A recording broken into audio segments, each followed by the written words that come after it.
இதே போலீஸ கண்டா உங்களுக்கு பயம்னு நான் கேள்விப்பட்டேன்.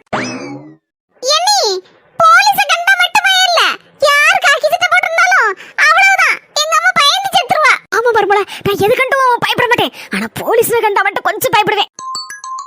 ஹலோ, சொல்லுங்க. எனது பக்கத்து வீட்டு ஆளை பத்தியா? எனக்கு தெரியாத. உங்களுக்கு தெரியணும்னா என் மாமியா கிளம்பிட்டு கொடுக்கேன், அவங்களுக்கு தான் தெரியுமா இருக்கு. ரொம்ப வருஷமா அங்க தானே இருக்காங்க. யார் மர்மல போன்ல? யாருன்னு கடைசியில சொல்லுங்க. முதல்ல அவங்க கேட்க கேள்விக்கு மட்டும் பதில சொல்லுங்க. யாரையோ பத்தி கேட்காங்க, உங்களுக்கு தெரிஞ்ச விவரத்தை சொல்லுங்க. ஹலோ, சொல்லுங்க, யார பத்தி தெரியணும்? ஆமா, பக்கத்து வீட்டு பாமாவை பத்தியா? அவளை பத்தி என்ன எதுக்கு விசாரிக்க? அவளுக்கு எனக்கும் பயங்கர சண்டை. ஆமா, கைகளை போயிட்டு. என்னது, அவ என்ன அடிப்பாளா? அவ அடிக்க வரைக்கும் நான் பாத்துட்டே இருப்பேன். அவ கையை ஒடிச்சிட்டு நான் தான். இது சும்மா இருக்க. யாரா இருந்தாலும் போன் பட்டு நம்ம தைரியமான ஆளு, நம்மள மிஞ்சது யாரும் இல்ல அப்படின்னு காணிக்கணும் பாத்துக்கோ. சும்மா பையன் பூச்சலி மாதிரி இருக்க கூடாது, போன்ல தைரியமா பேசணும். நீ பாமாக்கவ அடிச்சியா? இல்லடி, சும்மா அப்பதான் என்ன பெரிய ஆளு நினைப்பவோ. 2-3 ஆளை அடிச்சேன் பிடிச்சேன் கடிச்சேன் அப்படின்னு சொன்னா என்ன பெரிய ரவுடி ராக்கமான்னு நினைப்பாங்கல்ல, எனக்கண்டு எல்லாரும் பயப்படுவாங்க. அதுக்கு சும்மா புருடா விட்டேன், சும்மா. ஆமா, அது இருக்கட்டும். இந்த விவரத்தெல்லாம் கேட்கல. நீங்க யாரு? மாமியா கிளவி, அது போலீஸ். அம்முக்கு டும்முக்கு அமால் டுமால்.